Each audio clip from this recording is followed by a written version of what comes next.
Yesterday, President Trump signed a new executive order seeking to limit the use of H-1B holding foreign workers in federal government contracting jobs. Let's take a listen to what the president said when he signed that. And it's a very important one, aligning federal contractors and contracting and hiring practices with the interests of the American workers, which is very simple, which actually just boils down to pretty much what we're talking about today. Okay? Thank you so much. And Rachel, this is an issue you followed really closely. And look, our immigration system is very complicated. So H-1B is usually high-tech workers, frequently in the technology sector. There's been some controversy over whether they have been sort of used by tech companies to pay a lower wage than they would have to for their American counterparts. This impacts engineers in particular, usually most impacted by H-1B visas. So talk to me about why you think this is significant. Yeah, so what President Trump did yesterday was respond to an issue where TVA, the Tennessee Valley Authority, said it was going to outsource about 20% of its IT workers and replace them, with H-1B or foreign workers. But this issue is a larger one that Trump has been trying to address. And again, H-1B visas have a very appropriate place in our legal system. But the issue is that many companies are now exploiting them to basically bring in cheaper labor. And one study found that 60% of the H-1B visas that are brought into the United States are paid at the lowest two wage categories. So they bring in cheap labor to displace the American workers that were doing it in the first place. And that was not the intent of the H-1B program. The H-1B program was for companies who couldn't find highly skilled American workers at sort of the top levels, to bring in some of the best talent from around the world, which is an appropriate goal. But here, especially in tech companies, we have very famous examples. Disney in 2015 laid off 250 of their IT workers and made them train their foreign replacements. Horrible. Yeah, in front of a Senate hearing, one of the Disney IT workers broke down crying, talking about how humiliating it was. So this is an attempt. The Trump administration announced a regulatory change a couple of months ago to make sure that the H-1Bs are being given out to companies who will pay the highest salary. So to incentivize them to hire American workers, but also to treat the foreign workers better. Right. Well, and that's why this, for me, first of all, to be just totally honest, it's not the part of the immigration system that I care about the most, because this is like, we're talking about professional managerial class. People, it doesn't make me weep if they're paid a little bit less and someone from overseas gets an opportunity that maybe they wouldn't otherwise had. So there's that piece. But I do want to say, and I think this is somewhere that the left often has a blind spot, is our entire immigration system is constructed for the benefit of corporations, right? Some of those pieces are good from a leftist perspective and some of them are bad. What it always seems to me, though, is that the focus is always on the workers themselves rather than on holding the corporations accountable. So basically what's been happening here is companies have been gaming the system. Exactly. They claim, we can't find an American worker. Usually that is not the case, right? But there's never any accountability or attempt to hold them to that standard that is laid out for them. So that's the piece of this that's always frustrating to me, is it's always like the focus on the workers. Should they be here? Should they not be here? How should they be treated? And of course, they should be treated well. They should be treated like their American counterparts, obviously. But there's never any focus on the companies and the corporate executives who benefit oftentimes from these programs. Well, and I think that's why this particular issue, I think, is so important to focus on, because this is that wedge issue for the Republican Party. It's, are we going to be the party of the Chamber of Commerce, which looks the other way, imports foreign cheap labor, never talks about it, kicks American workers off their roles. And again, they are high-tech workers, but they're IT workers, right? They're people making, $80,000 a year. So we're not talking about six-figure salaries. We are talking about sort of lower middle income. But, this is the Trump that got him elected. Right, is the Trump that's willing to take on that established corporate class. Yeah. And he's getting a lot of pushback from Google, from Facebook, from a lot of these big tech companies. And I think, to your point, before Trump was elected, this was a bipartisan issue for a very long time. California Edison in 2015, a big energy company out in California, laid off about, almost 100, I think, of their IT workers on a letter that included everyone from Jeff Sessions to Bernie Sanders. These were senators expressing concern about this issue, about corporations, not displacing American workers, which, again, is not the point of the program. Right. No, that's exactly right. I mean, to me, the discussion never goes to the place of Corporate accountability plus worker power, because that's the other issue here, is that they're able to be used and abused. And these tech companies, by the way, in Silicon Valley, I mean, there's been all sorts of reporting about the way that they essentially collude to keep from paying their workers what they would need to pay.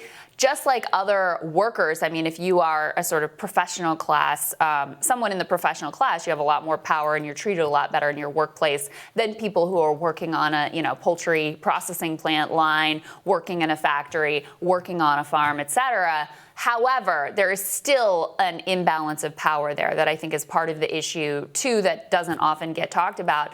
But you're right to point to, this is kind of one of those fights that gives a preview of where the GOP may be heading after Trump. And I don't know if you saw this morning, Ross Douthat has a really interesting piece in the New York Times. It's also talking about the coronavirus bailout and how that's sort of a preview of where things might go post-Trump. And you have these different factions, some of them who are sort of more economically populist, some of whom, by the way, within that contingent are more pro-Trump and anti-Trump. Then you have people on the other side who are more sort of free market fundamentalists, libertarians, people like Ben Sasse, but also people like Rand Paul and Ted Cruz, who are very pro-Trump, but have this sort of very anti-Trumpist view of the economy. And a new submission in this category is Nikki Haley, who's often talked about as a potential next leader of the GOP. She's one of these people who's really walked the line very effectively of staying loyal to Trump so that he's still happy with her, but still sort of signaling her independence from him. So she's out with a new piece, scaremongering and hand-wringing about the reckoning coming with the national debt. And you can see basically here, Rachel, how she is positioning herself, if there is a Biden administration, which is looking quite likely at this point, although nothing is certain, to be kind of the voice of, we got to stop spending the money and we got to cut back, and the debt and the deficit is the primary issue, because we have, to a certain extent, been down this path before. After President Obama was elected, all the Republicans got on board with the number one issue we have to care about is the deficit. And it seems like, that is the lane that she very much wants to occupy in this conversation. Yeah, so let's talk about the debt, should we? So this has been a defining issue, to your point, for the GOP. I really think since 2008 and the wave of the Tea Party, which was actually responding to the bailouts of the big banks. They were sort of actually responding to this corporatist bailout from Washington, but it's morphed, I think, into this economic reductiveness that's existed within the GOP probably since Reagan's election. Yeah. And, when we talk about spending on the right, it is important, I think, for two reasons. One, I do think there's a fair amount of research that says just like profligate spending forever hurts free economies, it stops economic growth. There are empirical studies to this effect worth looking at. But the second issue that I think is important is that spending without restraint leads to corruption. Always, right? That's why I think some of the skepticism and the wanting to read the bills is not a bad thing, right? Because the earmark fights of the early 2000s were not about amounts. They were about, politicians earmarking money for bridges to nowhere or libraries named after themselves. And this is the stuff we don't want in our politics. So I do think it's helpful from that regard. But I think when you deal with it now, it's just politicians who are just not paying attention to what the base is focused on. Right. And it's not that the Republican base doesn't care about spending. It's just a matter of emphasis. When the base feels like it is existentially threatened by any number of issues, by the coronavirus, right. By even like big tech, Republicans' failure to address that, the number of cultural issues that have been not dealt with appropriately by the Supreme Court that should be dealt with in Congress. When you're not addressing those and all you're doing is talking about the debt, you're losing people. Right. And I think the last part of it is this millennial generation cares far less about spending, at least as a matter of emphasis. And part of it is because, when Republicans make the argument, they're making it to a class that sees economic growth first in the stock market. Guess who doesn't have wealth in the stock market? Millennials. Yes. Right? And so I think this is going to change the nature of the GOP, and you're starting to see some of the younger politicians pick up on it.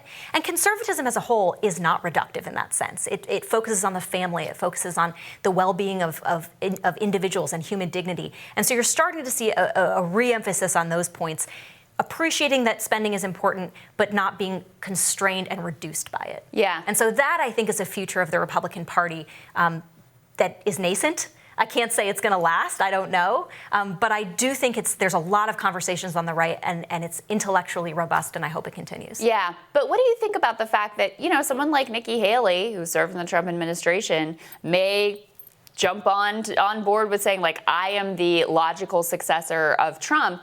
And because he's been so all over the place in his administration, I mean, you've pointed to some of the things that you support that he's done economically, but his biggest legacy is a corporate tax cut. Yeah. That does fit very easily within the Nikki Haley kind of direction of the party.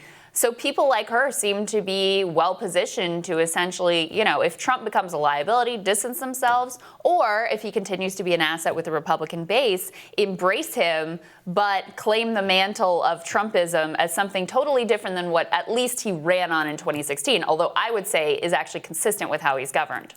Yeah, I think, the people that really want to keep this economic populist message going, respect, I think, that this hasn't been a clean execution of it. Yeah. And I think there's been well broadcast fights in the administration between this sort of neoliberal wing and Trump's sort of economic populist message on trade, on all these issues, on big tech, on some of this stuff. So it's not a clean execution. And I think the people that want to keep this conversation going are the ones that are clinging to the roots of it, right? The fact that Trump's message broke through is a massive, I think, repudiation of where we've been. Of decades of GOP orthodoxy. And so there's people that recognize that, and that it's not as easy as saying, well, one term means it's all changed. Right? You have to have the ground game. You have to have the intellectual infrastructure. And you have to have people willing to have those fights and conversations.